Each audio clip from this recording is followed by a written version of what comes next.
వదిలేయండి అక్కడ.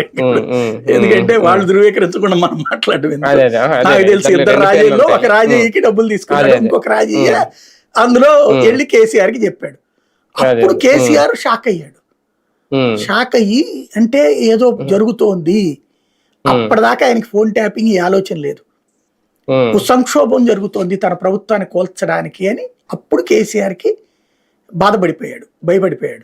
అందులో ప్రభుత్వాన్ని కోల్చడం ఎట్లాగో ఎన్టీ రామారావు లాంటి వాడిని కూల్చేవతల పడేసిన శక్తి ఉంది అక్కడ చంద్రబాబుకి. ఈయనంత ఆఫ్టర్ అన్నటువంటి భయం వేసింది. ఎందుకంటే ఎన్టీ రామారావు కూల్చినప్పుడు ఈయన కూడా తోడు ఉన్నాడు కదా, ఎట్లా క్యారెక్టర్ అసాసినేషన్ చేస్తారు, ఏ విధంగా కథ నడుపుతాడు ఈయనకి తెలుసు కేసీఆర్కి. అందుకని అర్జెంట్ గా హరీష్ రావు వీళ్ళని పిలిస్తే హరీష్ రావు వేసిన స్కెచ్ ఇది. అప్పటికి రాజయ్య ఏం చేశారు, అప్పటికే ఈ ఫోన్ ట్యాపింగ్ అప్పుడు చేశారు. చేసినప్పుడు ఎవరెవరితో ఇందులో నాకు తెలిసి తెలుగుదేశంలో ఉన్నటువంటి 8 మంది నేతలకి సీనియర్ నాయకులు ఫోన్ ట్యాపులు చేశారు. ఈ కథ నడిపిస్తున్న తెలంగాణ నాయకులు 4-5 ఇంక్లూడింగ్ చంద్రబాబు నాయుడు వీళ్ళ ఫోన్ ట్యాపులు చేశారు. యాక్చువల్ గా అందులో రేవంత్ రెడ్డి పాత్ర ఏ మాత్రం లేదు. అక్కడ జరిగింది ఏంటంటే రేవంత్ రెడ్డిని కావాలని లాగింది బీఆర్ఎస్.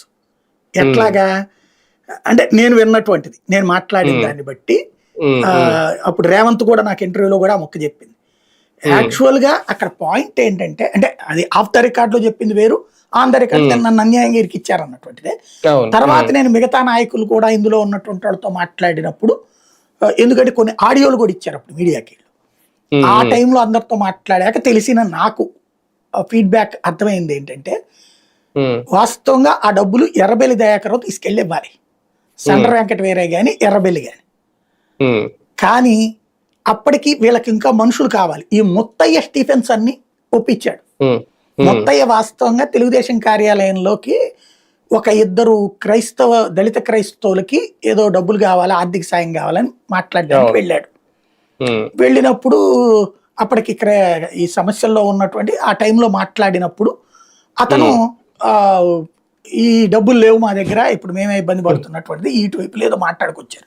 ఈ టైంలో ఇది విన్న ముత్తయ్య ఇట్లా స్టీఫెన్సన్ విషయం పనికొస్తుందా అని అంటే అప్పుడు ఓకే నువ్వు మాట్లాడతావా అని చెప్పేసి మాట్లాడిపిచ్చారు అన్నది అప్పుడు పోలీసులు చెప్పినటువంటి